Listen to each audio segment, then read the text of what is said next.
So I'm in Malaysia. I wanted to give you a quick sort of overview of these buildings. You notice this is a condo or apartment complex, and it's quite old, it's quite dirty. Right behind that, or right behind me, would be, looks like an abandoned building as well.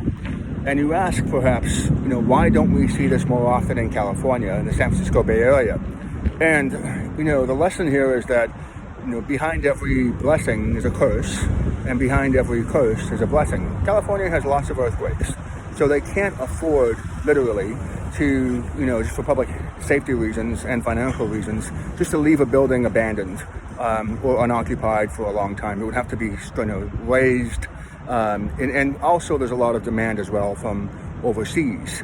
But in Malaysia, in Kuala Lumpur, you don't really have any natural disasters. So on the one hand, you haven't had to move swiftly in order to, build new buildings. You haven't had to upgrade.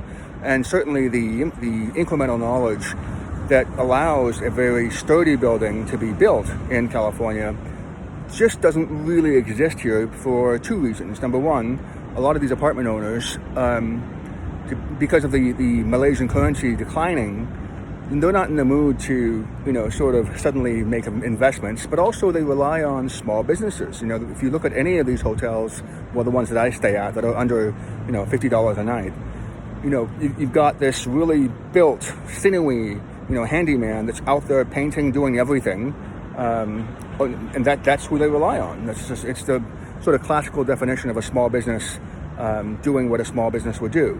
But again, that small business would probably be handed down from father to son, perhaps. You're not dealing, again, with incremental knowledge that would allow you to significantly upgrade the facilities over time, perhaps.